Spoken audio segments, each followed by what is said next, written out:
Bonjour à tous. Des milliers de personnes ont manifesté dans plusieurs pays d'Europe contre les restrictions liées au coronavirus.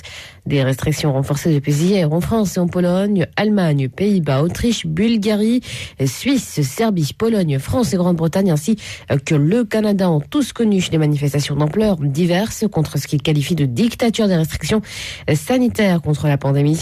Certaines manifestations ont dégénéré en heurts avec la police. Et cette vague de mécontentement a coïncidé avec l'entrée en vigueur d'un troisième confinement en un an pour 21 millions de Français, dont les Parisiens, et d'un confinement partiel aussi en Pologne.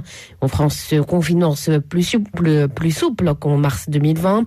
Contrairement au précédent, les Français peuvent sortir sans aucune limitation de durée, mais dans un rayon limité à 10 km. D'autres régions du pays pourraient basculer prochainement dans une situation très difficile en raison du variant dit anglais.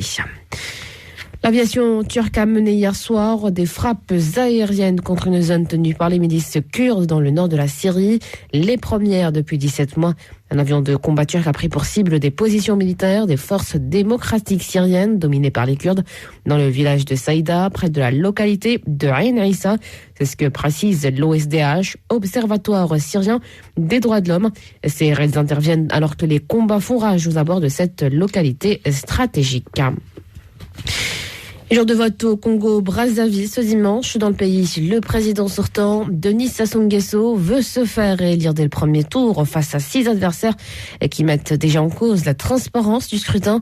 L'ancien officier a déjà été réélu 3 fois depuis 2002. Et au fil d'une campagne sans incident, il a déroulé ses 2 priorités, la jeunesse et le développement de l'agriculture pour rompre avec l'économie de la rente pétrolière et la dépendance aux importations. Son principal adversaire, l'opposant historique Guy Brice, parfait Kolela, c'est bel et bien apparu KO dans une vidéo diffusée hier. Testé positif au Covid-19, il doit être évacué ce dimanche, jour de vote vers la France. Et des milliers d'Israéliens ont manifesté hier soir à Jérusalem. Leur opposition